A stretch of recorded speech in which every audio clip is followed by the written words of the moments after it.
Good morning, everyone. So we are talking about our last topic, and that is employee development. What is the meaning and definition of employee development? See, the all-round development of employee capability is employee development in very short words, right? In the development of the employees, not only to perform their present duty but also increase their ability to do their duties in future. Because development is a broad process, to need an importance of employee development for more, a manager has to program the employee development which is a long and a continuous effort. देखिए इसमें पहली line में ये कहा गया है कि employees की जो कैपेबिलिटी होती है उसको बढ़ाना, ऑल राउंड डेवलपमेंट जो होता है एक किसी ऑर्गेनाइजेशन में बहुत सारी एक्टिविटीज़ के थ्रू उसे ही एम्प्लॉय डेवलपमेंट कहते हैं। देखिए एम्प्लॉय डेवलपमेंट का मतलब यही नहीं कि बस वो उसका काम अच्छे से करे, बल्कि उसकी एबिलिटी है ना, but also increase their ability and duties in future. वो उसकी एबिलिटी और ड्यूटी को हमेशा हमेशा हमेशा के लिए फ्यूचर के लिए भी बढ़ा देता है। डेवलपमेंट काफ़ी बड़ी प्रोसेस होती है और the need and importance of development is also for more managers. देखिए जो ज़रूरी है, जो डेवलपमेंट होता है वो काफ़ी कंपलसरी होता है किसी भी ऑर्गेनाइजेशन के लिए और ये ऑर्गेनाइजेशन को आगे ही ले जाता है। And afterwards you can say it as that why the employee development is important. So first point is to increase the decisive power of manager.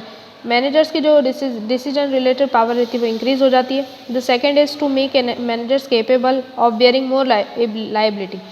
जो मैनेजर रहते हैं वो और ज़्यादा जिम्मेदारियों को निभा पाते हैं। ठीक है, जो एंटरप्राइज की जो स्किल्स होती है, एंटरप्राइज है ये, वो बढ़ जाती है। तो increase the financial status of manager, managers का जो फाइनेंशियल स्टेटस है वो भी बढ़ जाता है। और to make the manager capable for promotion, मतलब मैनेजर जो रहते हैं वो कैपेबल हो जाते हैं प्रमोशन के लिए। The last point is to increase the moral level of manager, जो मैनेजर्स का मॉरल लेवल होता है वो भी बढ़ जाता है। Here are the different methods of training. देखिए ट्रेनिंग के अलग अलग मेथड्स को बताया गया है। पहला है जॉब रोटेशन। ठीक है, the main purpose of this method is to provide the information about every department. The employees get trained in a particular department is transferred to another department to learn their work. देखिए बहुत ही सरल है।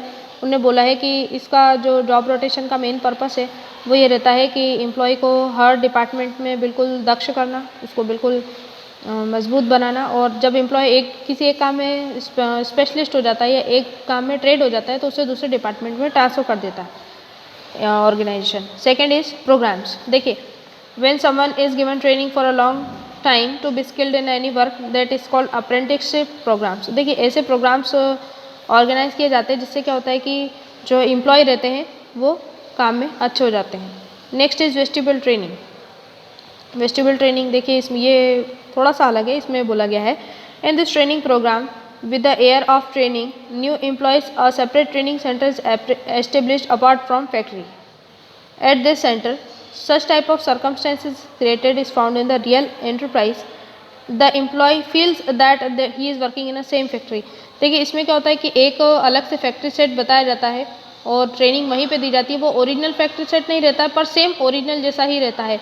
वहाँ पे employ को training दिया जाता है और उसके बाद ही उनको ओरिजिनल फैक्ट्री सेट पे लाया जाता है। तो इससे क्या होता है जो एक्सीडेंट वगैरह जो रहते हैं उनकी संभावनाएं काफ़ी कम हो जाती है। उसके बाद इंटर्नशिप प्रोग्राम के बारे में तो आप सभी जानते होंगे। ठीक है, in this both theoretical and practical knowledge is given. ठीक है, इंटर्नशिप ट्रेनिंग और ये रहती है, इसका जो ड्यूरेशन है इसमें लिखा हुआ this period may be from 6 month to 2 years. और ये सभी में होती है। This type of training is more useful in management, medical and engineering. आप लोग देखेंगे सीए वगैरह में भी इंटर्नशिप होती है, उसमें उनको पूरा जो सीए का जो भी काम रहता है, जो भी ऑडिट प्रोसीजर्स वगैरह रहते हैं वो सब सिखा दिए जाते हैं। So this chapter is complete.